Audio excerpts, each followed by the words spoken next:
What is up, everybody? Welcome back to the Diary of a Faithful Chad, Diary of Faith. We are here to talk once again about veterans. So I made a TikTok the other day, I believe Saturday. I will place it right here. Let's give it a listen. There are three different types of veterans. Let's run through them. Veteran 1, the one that went to basic training, did everything, checked all the blocks, but never deployed. Veteran 2, the ones that deployed but were support, so didn't see gunfire. And Veteran 3, the ones who deployed, saw gunfire, were in the thick of it, and, of course, were messed up a little more than all the others. Now, Veteran 3, we all care about, we all love. Veteran 2, not many people know of. That's who I was. I wasn't in combat, but I was around overseas enough to where it affected me. And Veteran 1, they're not really seen as much of a veteran as the ones that deployed. But they're still all veterans. We're still all veterans. We still all serve. We still all have that same bond. It's just a bit different in what we deal with.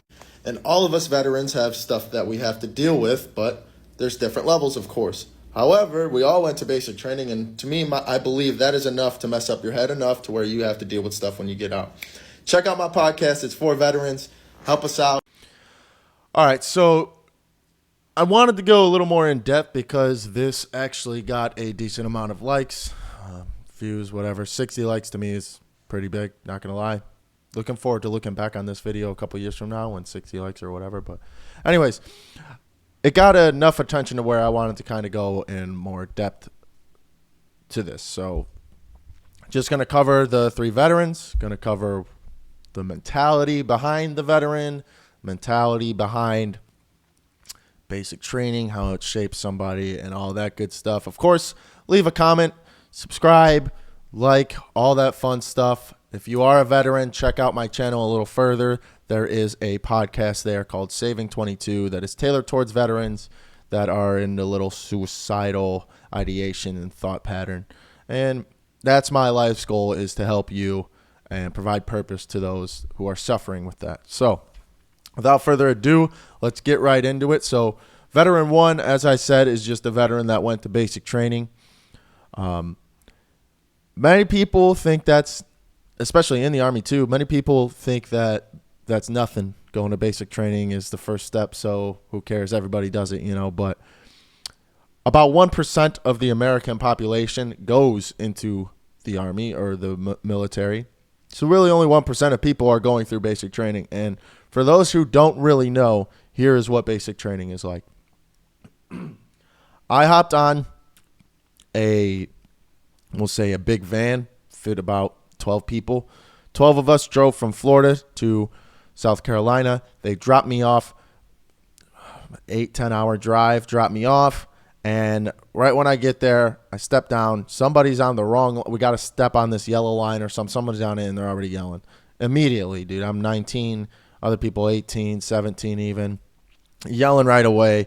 We go in and we fill out all our information. First couple days, we're filling out information, pretty much in processing, doing all the paperwork so that we can get into the military. They have all our information, all our medical records, all of that fun stuff. So that's the first 2 or 3 days.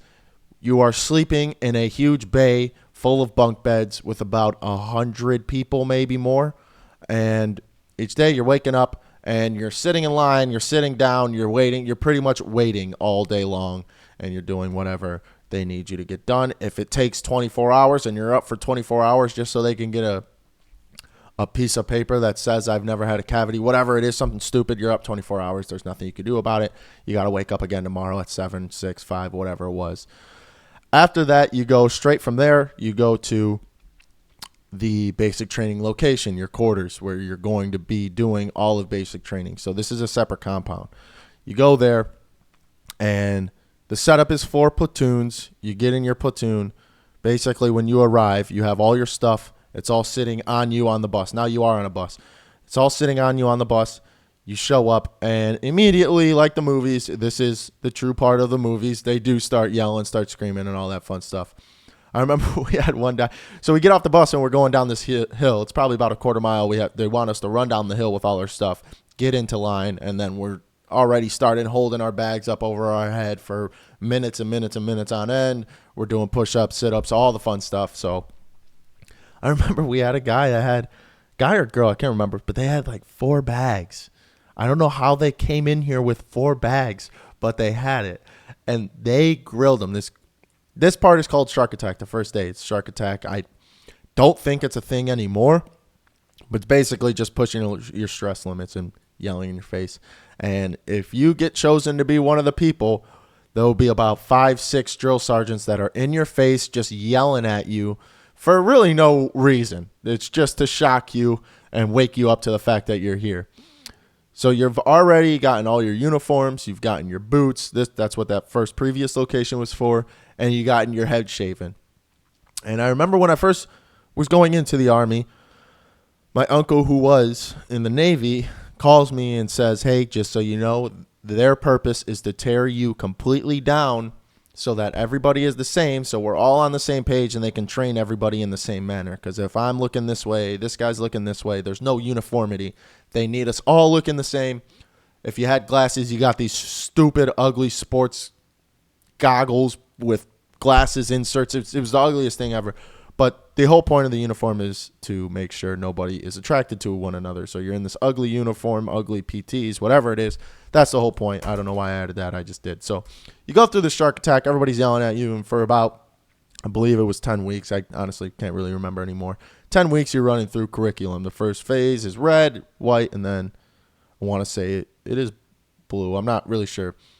Red is basically drilling into your mind that you are in the Army now. You're doing push-ups for everything you do wrong, everything your buddies do wrong, everything that's wrong, even right, you're doing push-ups for.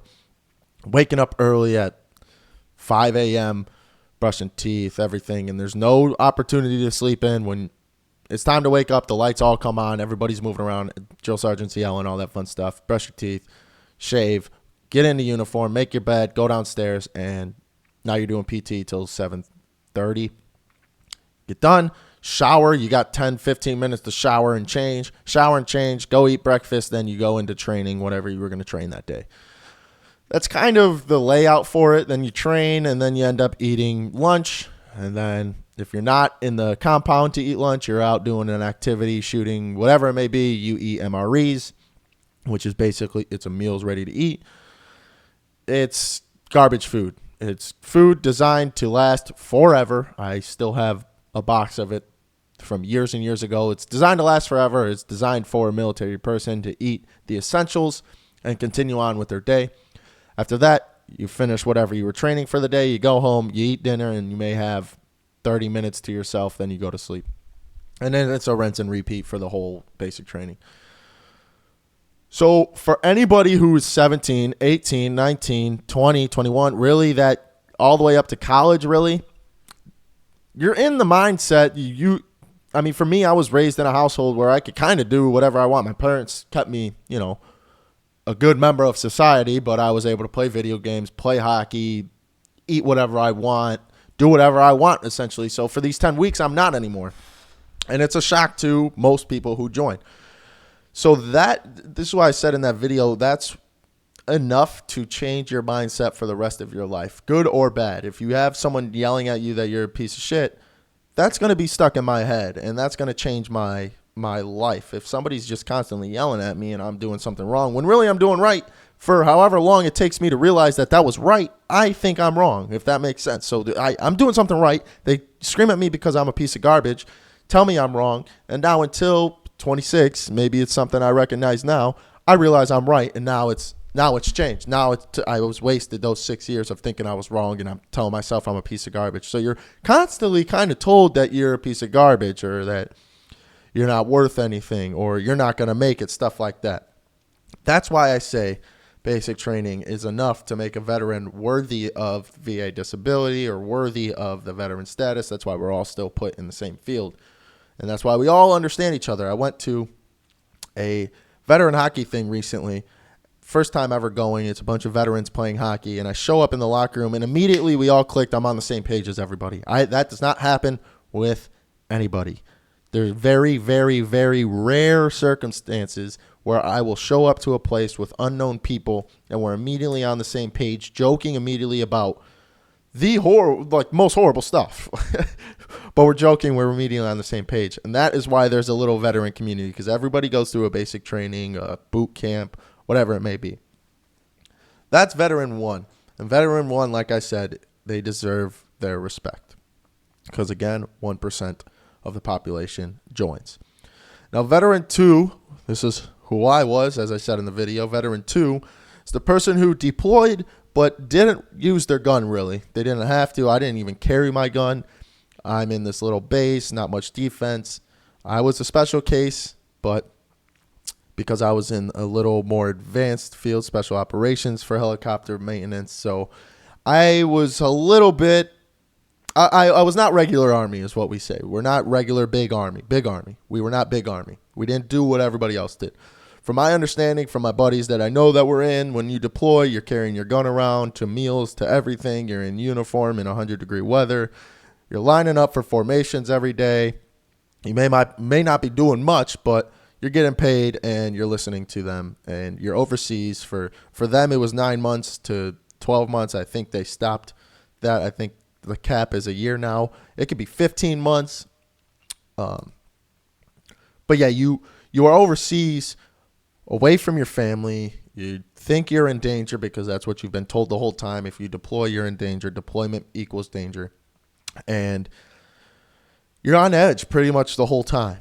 And for me, I was only there 60 days because it was much more, I guess you could say, intense. I was doing more things constantly every day. It was just working my mind a lot more. I was a little more in danger. I was in the more towards the front line, but not the front line. And that's veteran two. You're not the front line, but you're close enough to it to where you have the mental effects of the front line. So for me, I'm in this valley. We're all in chews is what we call them. It's basically a storage unit. If you've seen what's that movie, Sound of Freedom, where the kids are put in the storage unit. That's what we're living in. It has AC, but there's 4 bunk beds in those units, and we all share that unit. 4 bunk beds, 4 lockers, and that's pretty much all we get.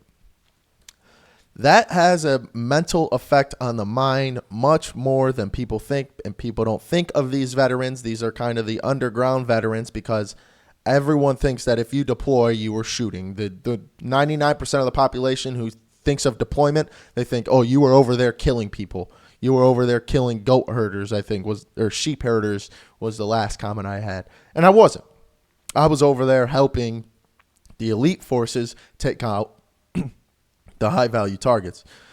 And that affected me so much because I'm over there 60 to 80 days. Mine was 80, 60, 90, 120, something like that. I'm there for 80 days, the both deployments I went on. And for 80 days, I'm away from home. I'm away from everything I know. I'm away from safety. I'm away from my wife. I'm away from my family. I'm away from everything I know. And on top of that, I'm 12 to 18 hours ahead, maybe behind, whatever it is, wherever you are in the world. And this affects your mind more than anybody really thinks, or nobody thinks of this veteran, just because it's the support veteran, and even in the Army, we get shit talked about us. We're POGs, person other than grunt. We're not the shooters. And to me, I didn't see it as a bad thing. If you want to go be a shooter, go be a shooter. I personally was smart enough to work on helicopter engines.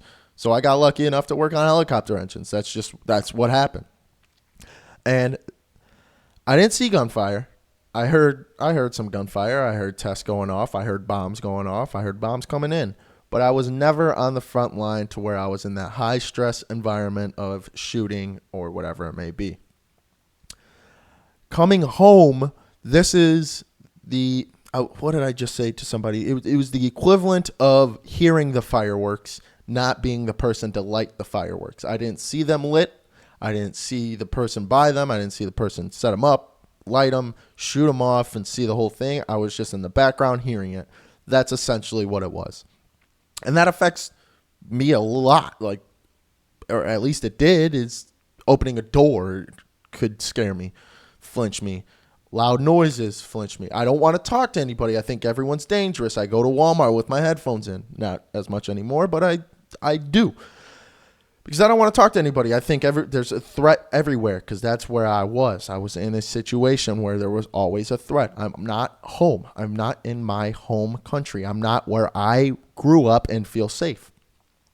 And that was brutal to deal with when I got home. It was very hard, and those type of people don't like talking to other people just as much as the veteran number 3 doesn't. there's similarities, and I'm not veteran number 3. I don't know many veteran number 3s.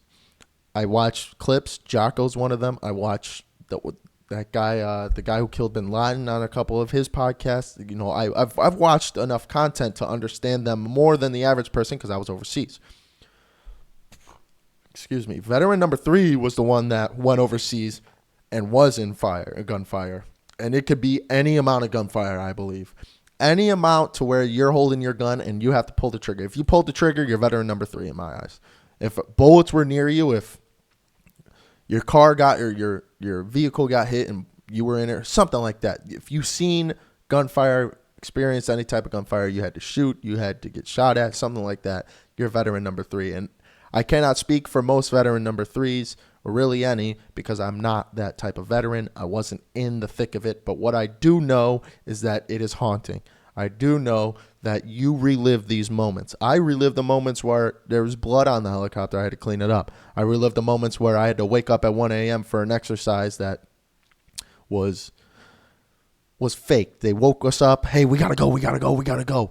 And it wasn't real. I've done that part, but I was never getting shot. I was never in that high stress environment of gunfire and the fear of death. However, I did fear death. And that was the biggest thing that I had to overcome when I came home.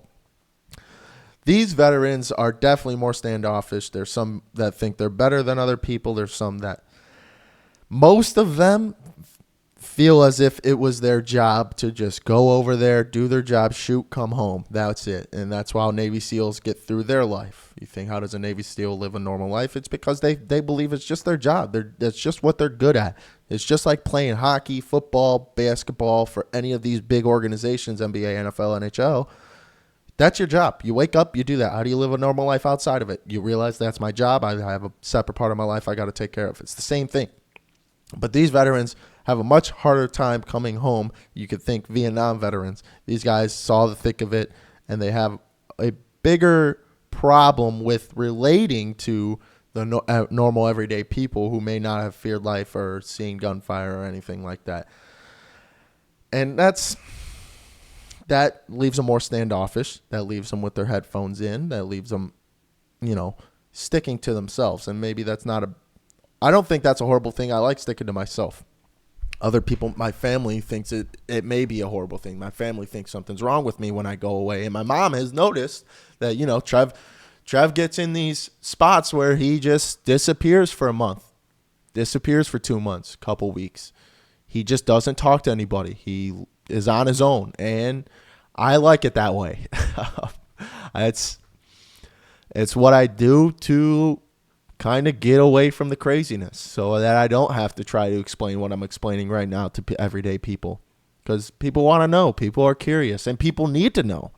That's what my job is now. I am explaining right now to the everyday person how a veteran works, how their mind works, what he's been through, what kind of veterans there are, because nobody knows, but it gets exhausting. And the Vet 2 and Vet 3 disassociate because they've seen death with their eyes, or they've feared death. That part doesn't go away for a long time, and it may never go away. I found faith. That's what this channel is about. I found faith. I found God. I believed that I'm still here for a reason, that I didn't die for a reason. Those flights over, it took 18 hours to get to Iraq. I safely arrived and safely arrived home twice. To me, I believe there's something greater, and this is why you see in the movies faith in a lot. You look at Fury. Shia LaBeouf plays a guy who's a man of faith. Brad Pitt also a man of faith, and that's how you kind of get through it. That's how you get through this idea of death. And I could go through tips and tricks, but it's really what works for you. For me, I started praying every night that if I die, I'm grateful for the life I lived, but I'd like to wake up tomorrow. But if I die, I'm grateful. I look forward to meeting God. I look forward to meeting my dead grandmother who's up in heaven waiting for me. That's the type of belief system that I've built to get through what I've been through.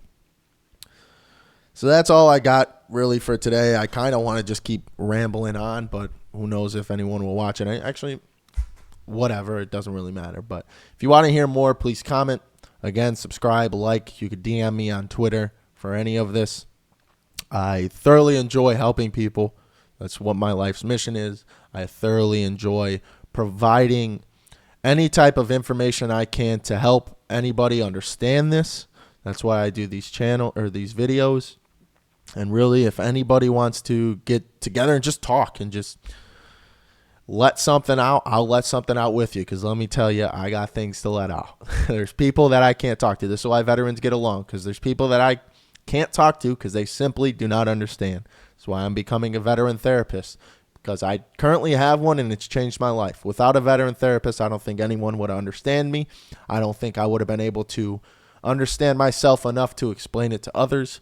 I think veterans coming together to help each other and then help other people understand us is what we need to get over this suicide issue that we have within the veteran community. So that's all I have. Like, comment, and subscribe. I look forward to talking to you guys. Yeah. And of course, enjoy the rest of your day, week, month, year. Say you're grateful to whoever has been helping you through this process. Put a smile on your face because you are still alive. Be grateful for what you have. And just live the life you've always dreamt of living. Peace out, y'all. Catch you in the next episode.